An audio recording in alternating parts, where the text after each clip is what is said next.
அதிமுக கட்சியின் சார்பில் பிடம்நிறை பகுதியில் திண்ணை பிரச்சாரம் நடைபெற்றது. தருமபுரி மாவட்ட அதிமுக ஜெயலலிதா பேரவை சார்பாக இன்று பிடம்நிறை பகுதியில் இன்று மாலை 6 மணி அளவில் திண்ணை பிரச்சாரம் நடைபெற்றது. கழக அமைப்புச் செயலாளரும் மாவட்ட செயலாளரும் முன்னாள் அமைச்சருமான KP அன்பழகன் MLA தலைமையேற்று இந்த நிகழ்வை துவக்கி வைத்து பேசினார். இதைத் தொடர்ந்து வீடு வீடாக சென்று துண்டு பிரசுரங்களை வழங்கி பிரச்சாரம் செய்தனர். இந்த பிரச்சாரத்தில் சிறப்புரையாக அம்மா பேரவை செயலாளர் SR வெற்றிவேல், நகர செயலாளர் பூக்கொடை ரவி, மாநில மருத்துவர் அணி இணை செயலாளர் அசோகன், நல்லம்பள்ளி ஒன்றிய செயலர் சிவபிரகாசம், பாப்பிரெட்டிப்பட்டி தொகுதி MLA கோவிந்தசாமி, நகரமன்ற உறுப்பினர் சத்யா கார்த்திக், நாகராஜன், தகவல் தொழில்நுட்ப பிரிவு மண்டல செயலாளர் பிரசாத் மற்றும் மாவட்ட ஒன்றிய நகர பேரவை மற்றும் சார்பு அமைப்பு பொறுப்பாளர்கள் என பலர் பங்கேற்றனர். மின்சார கட்டணத்தை மறைமுகமாக ஒவ்வொரு யூனிட்டிற்கும் எவ்வளவு உயர்த்திருக்கிறது என்பதை நீங்கள் ஆன்லைன் வாயிலாக தெரிந்து கொள்ள வேண்டும்.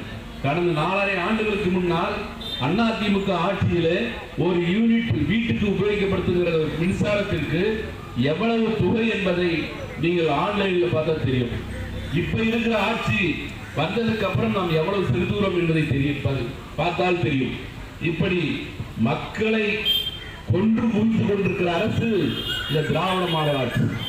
அங்கே சகோதரர் கோவிந்தசாமி சொன்னார்கள், குப்பைக்கு வரி போட்டாங்க, வீட்டுக்கு வரியை உயர்த்திட்டாங்க. இது இப்ப நடைமுறையில் இருக்கிறது.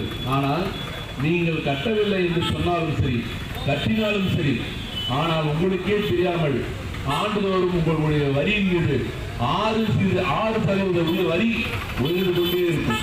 நீங்கள் 100 ரூபாய் கட்ட வேண்டிய இடத்திலே வருடத்திற்கு ஒரு முறை 160 ரூபாயாக உயர்ந்து கொண்டே இருக்கும்.